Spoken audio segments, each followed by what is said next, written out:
Christmas ಹಬ್ಬಕ್ಕೆ ಇನ್ನೇನು ಕೆಲವೇ ದಿನಗಳು ಬಾಕಿ ಉಳಿದಿದೆ.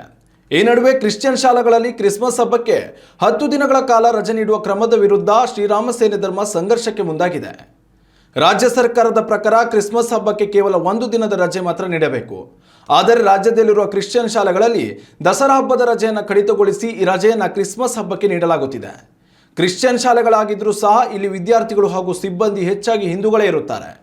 ಹೀಗಿರುವಾಗ ಹಿಂದೂ ಧರ್ಮದ ಹಬ್ಬಕ್ಕೆ ರಜೆ ಕಡಿತಗೊಳಿಸಿ ಕ್ರಿಶ್ಚಿಯನ್ ಧರ್ಮದ ಹಬ್ಬಕ್ಕೆ ರಜೆ ನೀಡುವ ಶಾಲೆಗಳ ವಿರುದ್ಧ ಕ್ರಮಕ್ಕೆ ಶ್ರೀರಾಮ ಸೇನೆ ಸಂಸ್ಥಾಪಕ ಪ್ರಮೋದ್ ಮುತಾಲಿಕ್ ಆಕ್ರೋಶವನ್ನು ಹೊರಹಾಕಿದ್ದಾರೆ. ಚಿಕ್ಕಮಗಳೂರು ಹಾಗೂ ಬೆಂಗಳೂರು ಭಾಗಗಳಲ್ಲಿ ಈ ವಿಚಾರವಾಗಿ ಸೋಮವಾರದಿಂದ ಪ್ರತಿಭಟನೆಗೆ ಶ್ರೀರಾಮ ಸೇನೆ ನಿರ್ಧರಿಸಿದೆ. ಈಗಾಗಲೇ ಬೆಂಗಳೂರಿನ ಶಿಕ್ಷಣಾಧಿಕಾರಿಗಳನ್ನು ಭೇಟಿ ಮಾಡಿರುವ ಶ್ರೀರಾಮ ಸೇನೆ ಕ್ರಿಸ್ಮಸ್ ಹಬ್ಬಕ್ಕೆ 1 ದಿನಕ್ಕಿಂತ ಜಾಸ್ತಿ ರಜೆ ನೀಡುವ ಶಾಲೆಗಳ ವಿರುದ್ಧ ಕ್ರಮಕ್ಕೆ ಆಗ್ರಹಿಸಿದ್ದಾರೆ.